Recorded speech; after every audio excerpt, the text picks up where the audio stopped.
Ladies and gentlemen, boys and girls, slapperheads of all description, welcome to SlapperCast. Let's slap a number on this while we're here. This is episode 301. No, 302. Two. Mathematics is hard. It is. Yes. Not as hard as rock at the Rose Bowl on a Sunday afternoon. Goodness gracious. We just did a celebration of life for Lonesome Larry Williams. Backland Radio, the whip. We know they recorded it, so maybe we'll have footage. I don't know how soon, but there was at least two video cameras up. Yeah. And a recording rig downstairs, recording all the stuff, so. Yeah, we don't often do this, but let us start by recommending a singer-songwriter out of this Holy crap. out of this area, Chicago farmer. Yep. Pretty easy to remember.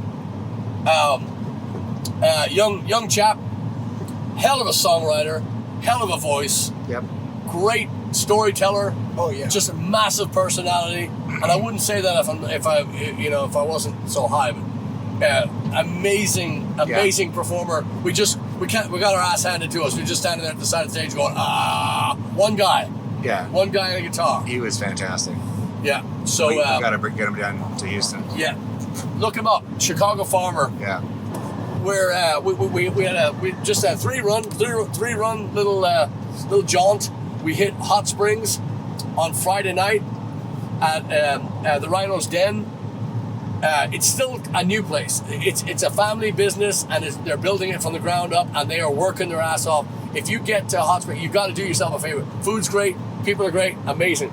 And then we went to last night. We're at the Myrna Tap.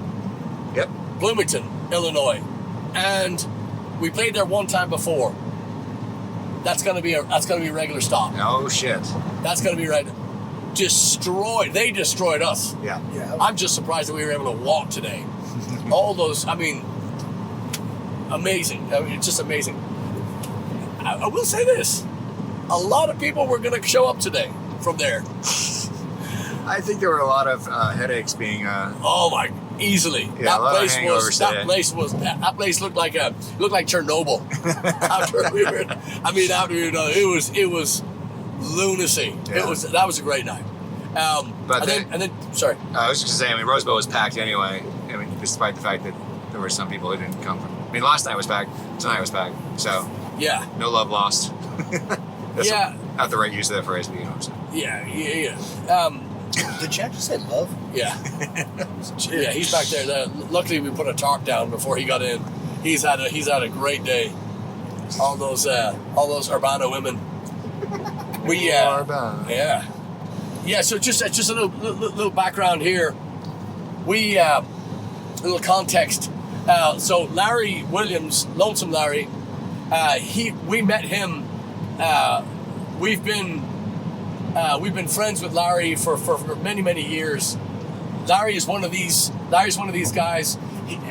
Our Houston friends will know Jay Dooling, the great Jay Dooling from KPFT, another dear friend of ours that passed away, DJ. But Rebel Soul, remember that phrase. These guys remind me of each other. Passionate, music loving, big heart, but don't cross them. Good people. We're just so Lonesome Larry Williams. We've known him for years. He's booked us. He booked us shows many times up here, and introduced us to some of our favorite people. And he really got us our first. That thing we did for the whip at the what was it in the parking lot of Wings Place? Whatever that was. Yeah. Wings and that was all him. What year was it? How long ago? 2011, I think. I think it was earlier than that. Was it 20? It was 2010. That's right. Chris was there. Yeah. It was the Buckley. Yeah. Yeah. Or maybe it was 2009. Somebody said 8. Yeah. Somebody said 8. Maybe it was. You're right. Yeah, maybe it was. I think it was 8. Yeah, I think you're right. Holy shit. Yeah. It was a while ago.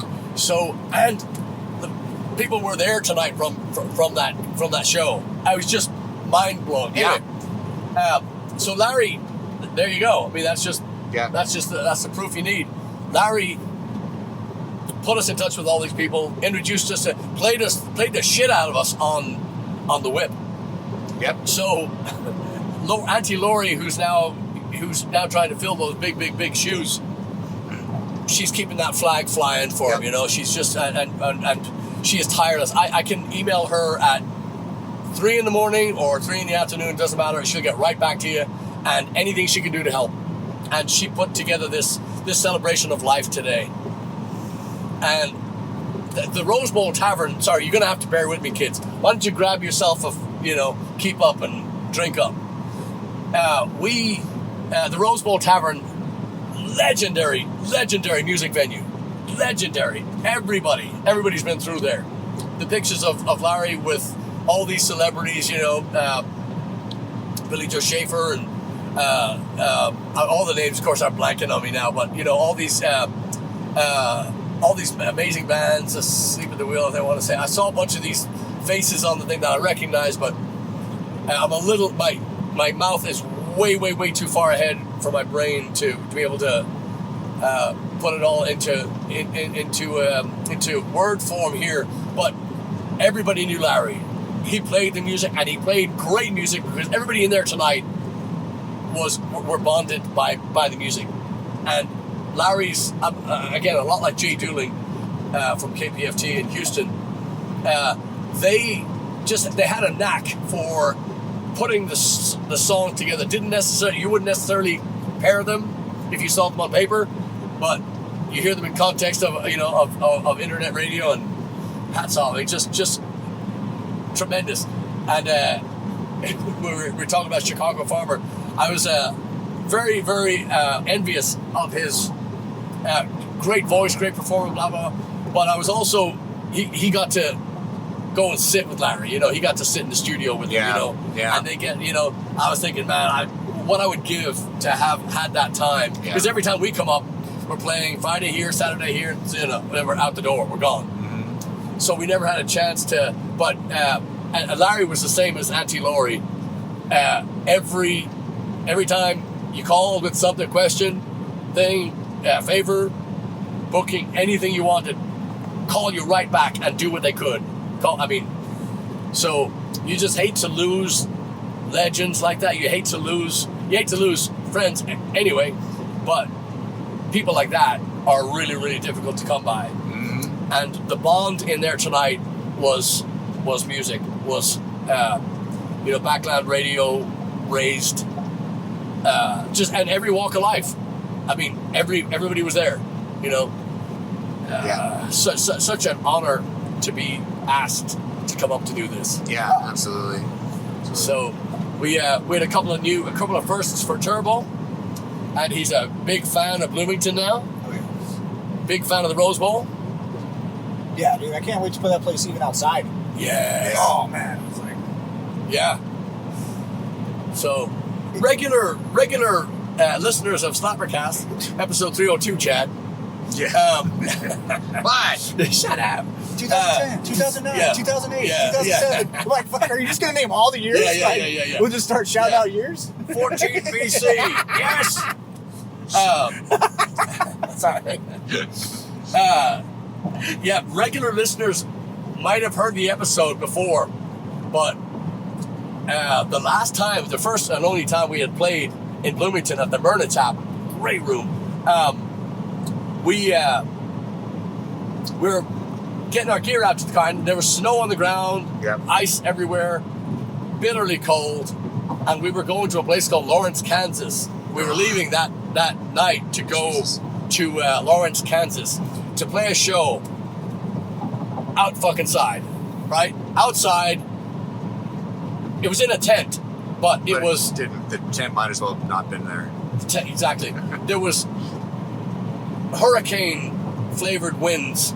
There was tornado-looking, air. I'm just the power of that, whatever that storm was. We played outside. It was every bit of 40 degrees, but with the wind chill, it was 20. No word of a lie. And so we're in a tent, and the wind would blow so hard that the tent would touch off you, and it felt like you were being tased. Yeah.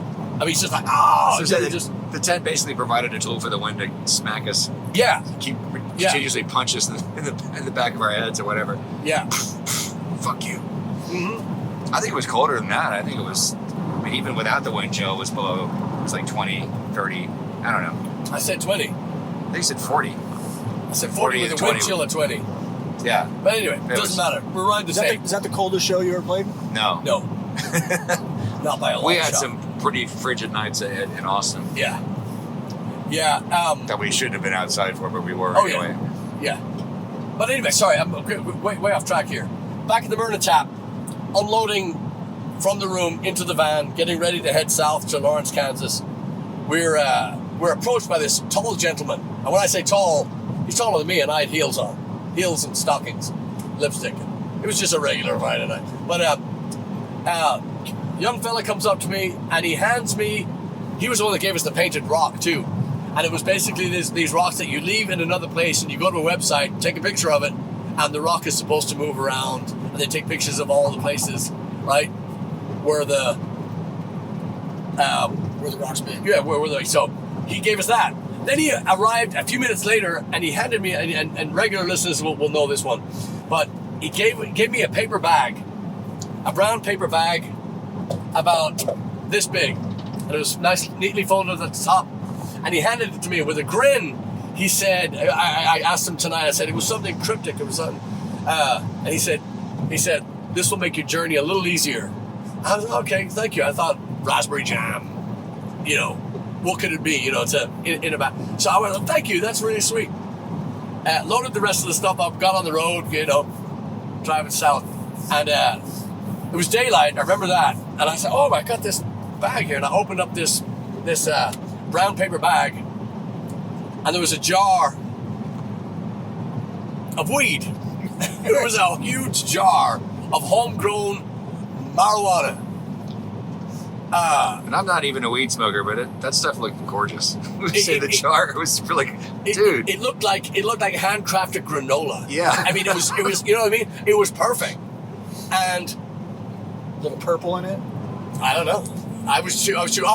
So as I'm opening the thing, this is the best part. As I'm opening the paper bag, my left here is Johnny Law driving right as I open the thing, and this state trooper goes right beside us. And I'm going, So I told him that tonight. I said, "It is Mark." I said, "Mark, that was tremendous. Thank you." And then I also told him how the crew in Lawrence, Kansas made off with it. So because we were about to cross the state line too, and we were like, oh, should we? Oh shit!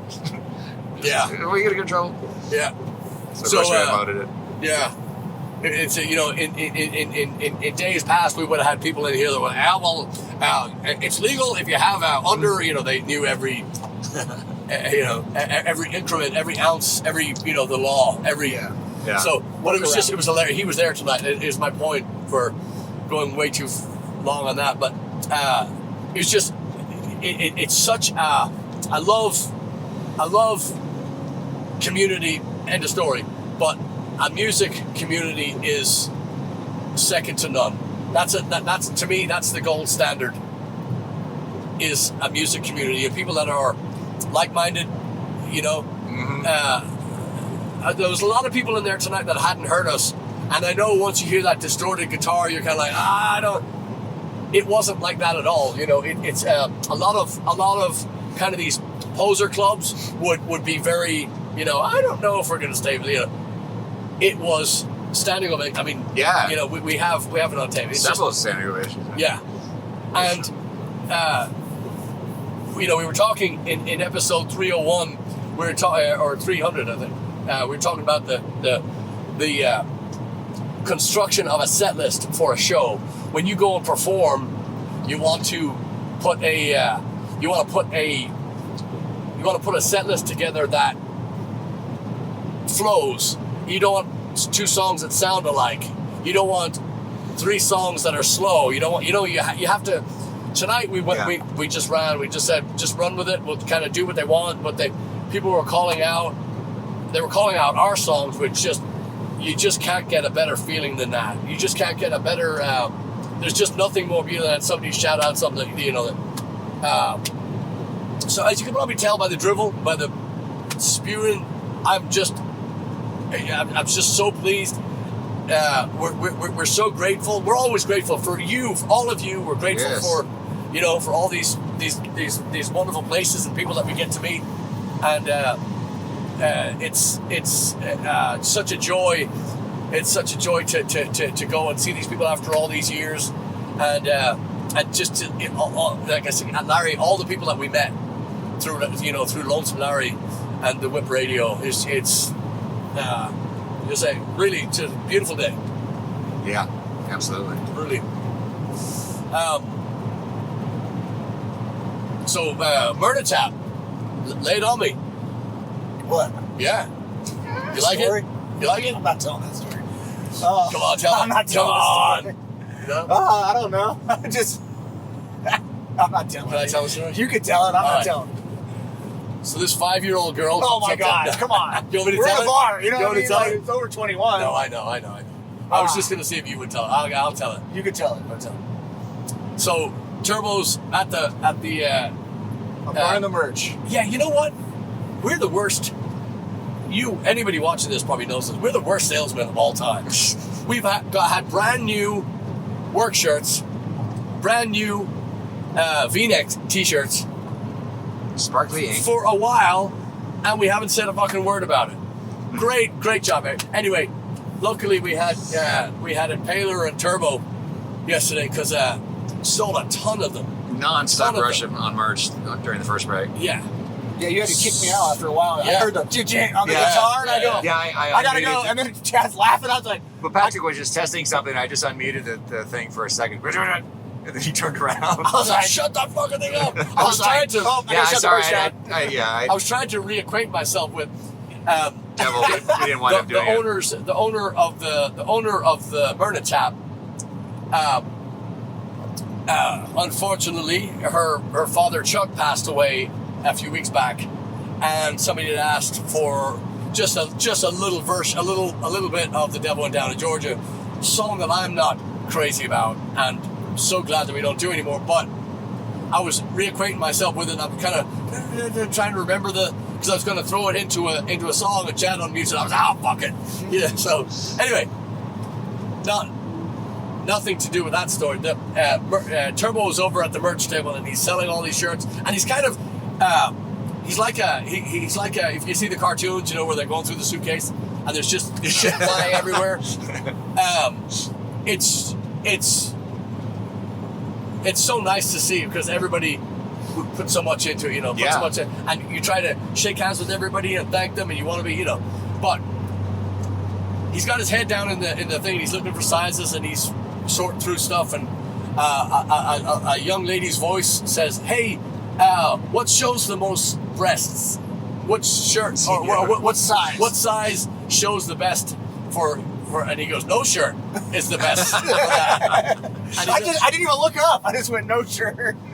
Sorry, no. Take it away. No, and then I looked up and I was like, "This is about as young as you can get being in a bar." Yeah. The person. Yeah. And I was like, and then like the mom or the mom-like figures right next to her. And I was like this, "I'm sorry."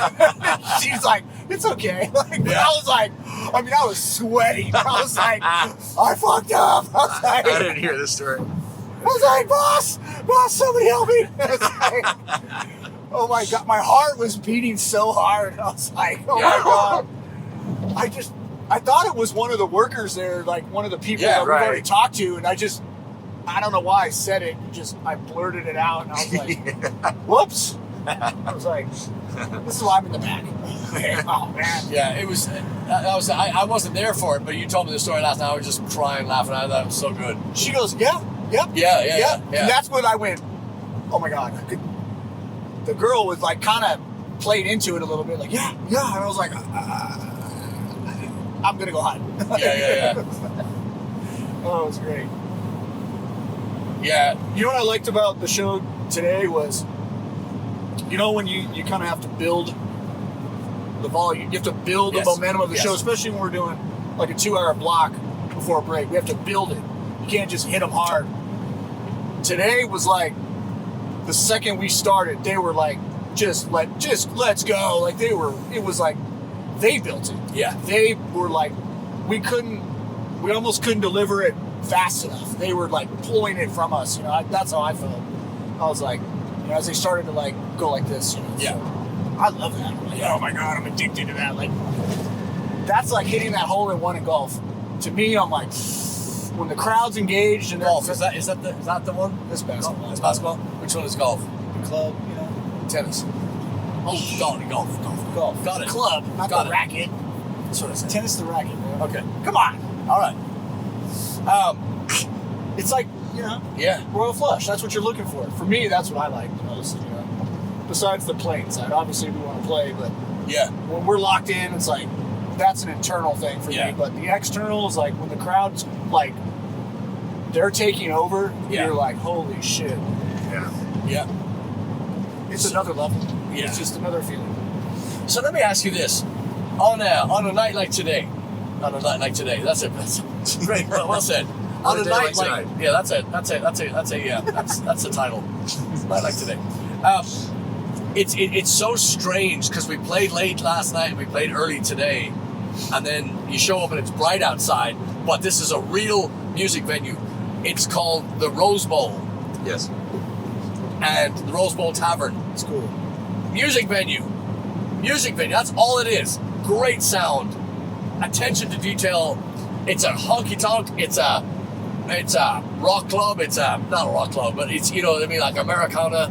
Yes, definitely. Americana. But definitely, I mean, so much soul, so much energy in that building. And I mean, rock and roll energy in that building. It's amazing. So let me ask you this. So I have a little bit. It's wonderful to go onto a stage where you have a professional in front of you. So the aforementioned Chicago Farmer, he's up there and he's did a great set, and then he's off and he's just perfectly timed. He stopped at 1:59 p.m. Central Standard Time. Are you kidding me? 1:59. I was just, you know, and then all the stuff's gone, and then we're able to come right up, and then of course we're always fast and sound checking. So my question is, after 30 minutes of fluff,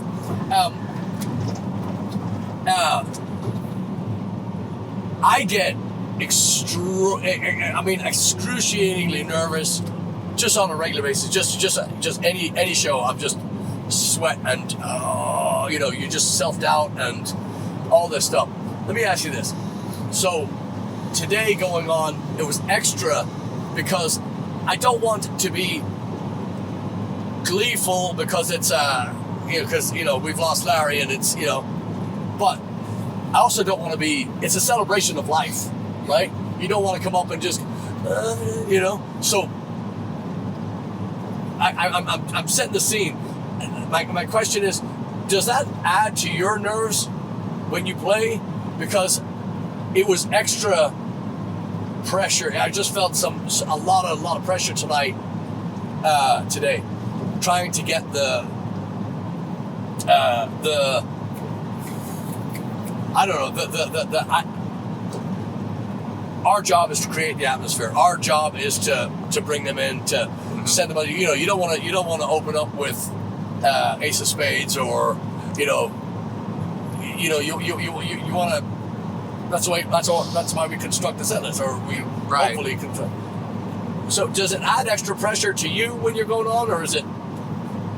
Not in this situation. I was talking to a few people before, and they're like, "Oh, it just we're trying to navigate through it, through highs and lows." And I'm like, "Look, there's time for grieving, and there's time for celebrating, and you can have both. It's okay to go back and forth." And today we get to take a pause. This is what I told that lady. We get to take a time out from grieving, and celebrate, and then we can decide whether we want to go back to that or not. And so she was like, "Oh, thank you." I was just like, that's all I could have said. I wasn't sure what else to say.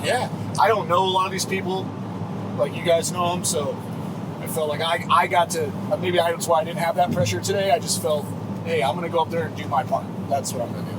Yeah, I think, for me, it's like, I feel, and I told everybody this when we got off, that I just felt like there was this energy in the room that was like Larry was shining his light down, and it was just kind of feeding through everybody. Andy Burke, your friend Andy, said that Larry was like the connective tissue between all the musicians and the fans and everybody. He just almost like this neural network that he facilitated with the work that he did, and the connections that he made, and the love that he spread around, and the knowledge that he spread around. And I feel like, especially being in a place of mourning, and again, like Patrick's saying, we didn't know Larry super well. He he gave a lot to us.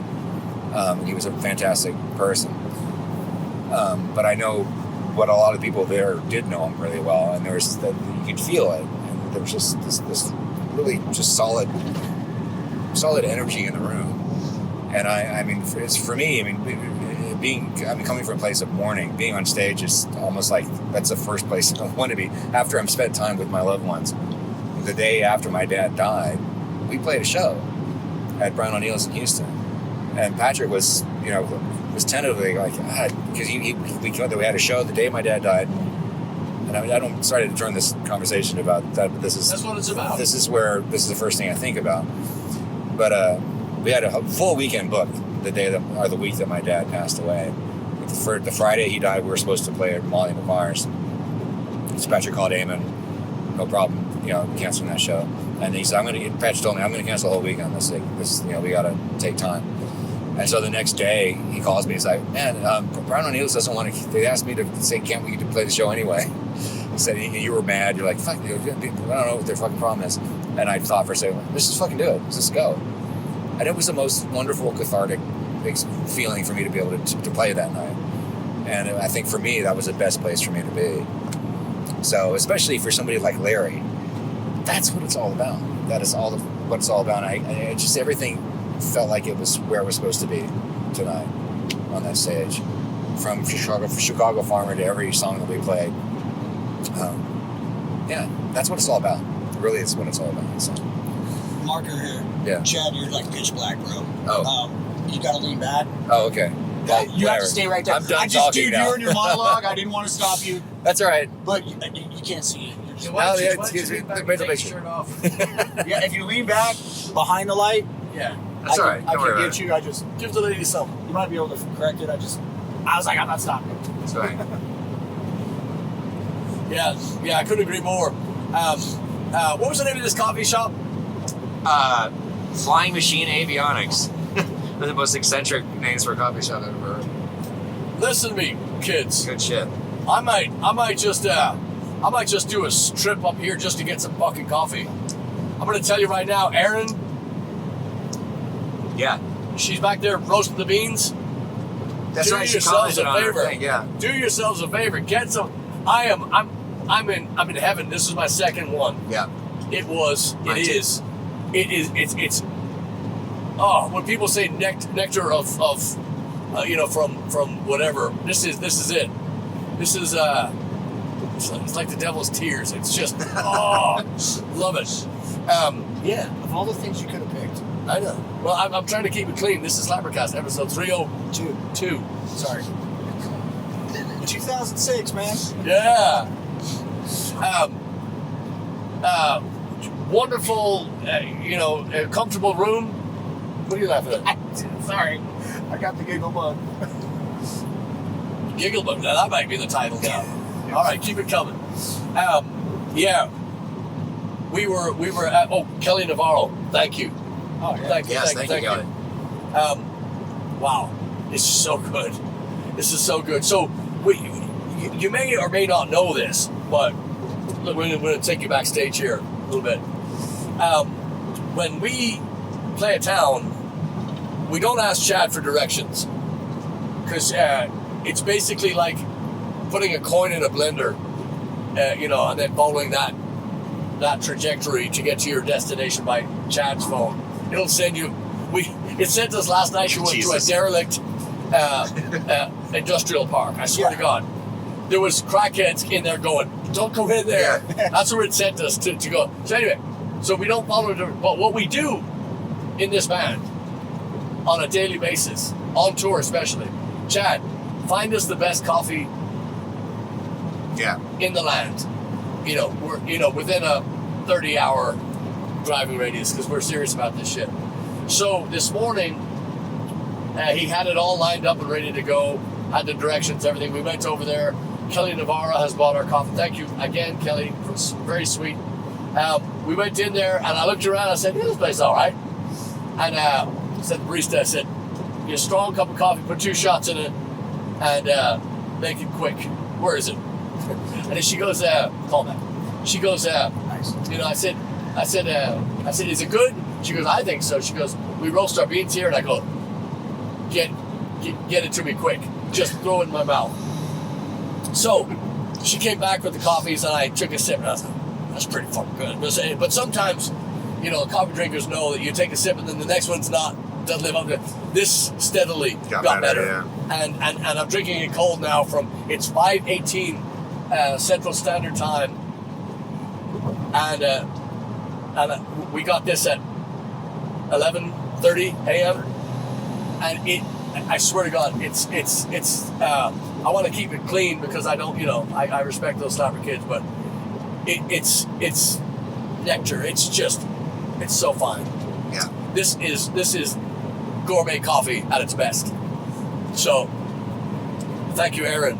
Yeah. We tagged them in a shot. When us thanking Kelly tomorrow for the coffee, we tagged her. We tagged the shop in a post, and we got a response on the picture. And she goes, "Oh, I thought that might be you guys." She goes, "I'll be at the Rose Bowl today." So the barista was, hopefully she showed up, but we didn't know because she's back there working. But yeah, well, there's a ton of people there. Yeah, today is a highly caffeinated good day. Yeah. No kidding. Yeah, I was like, my heart's like, I was like, wow. Yeah. Well, that's because you poured yours down the front of your pants. Yeah. Yeah. Turbo style. Yeah. Turbo style. Up and over, dude. Up and over. Yeah. So good. So anyway, so we are going to we left the Rose Bowl about less than an hour ago. We're going to drive straight to Houston, and I just want you to know we're thinking about you the whole way. Yeah. Thank you for listening. Thank you for watching. Thank you for telling your friends. And we're also going to be doing some work for the Christmas show on the Whip. Just so you know, it'll be a special show. So yeah, we're going to be doing. So we'll have links and all that stuff on there. And I can't say enough. We're so grateful to each and every one of you, and looking forward to an amazing upcoming year. Yep. And remember, you've only got this week left. Sign up for Ireland. Yeah. Save some money. Yeah. Save the planet. Are we getting the new Catch merch my online? Is it? Let's ask Chad. Is it online? Well, the work shirts aren't. We can't find anybody to do the work shirts online, right? No, I've looked. There's no not print on Well, demand. guess what? You got to come to a show. Yeah. And if you live out of state and you want one, maybe just talk real nice to Chad. But we do have the 20-year design is on there. If you missed that one, because we're pretty much sold out of it at shows, but you can get it online. Yeah, only for a limited, because we're going to get rid of those. Right, only to the end of the year. Yeah. We'll take it away. So there you go. So yeah. So Ireland, new shirts. Oh, and this week coming, as you heard on last episode, it's actually it'll be last week. But what was after T-Bones and our Home Sweet Farm? What's the next week? We just talked about it. O'Bannon's, that's right. And we have Gracie's. Yes, in Bastrop. And we have Rock the Shelter. And Rock the Shelter, December 1st. That's great. Listen. We're excited about all the shows, but Rock the Shelter, the tickets are a little bit more now, but it's going to be at Rockefeller's on Washington Avenue in Houston, Texas. December 1st. The money is a great cause. They don't need any gifts. They don't need toys. They only need money for the Open Door mission. We're gonna have a ton of surprises for you on that evening, and please get to that show if you can make it. Yeah, it's gonna be great. December 1st, and here we go. Jump in, I forgot to mention that on the store on Blaggards.com, CDs are $10. What? Through Christmas special sale. What? So get them now. Put them in stockings. It's a good stocking stuffer. There you go. Standards or Blagmatic, your choice. There you go. Both. All right. Excellent. Hey, thank you all. Cheers. Cheers. See ya.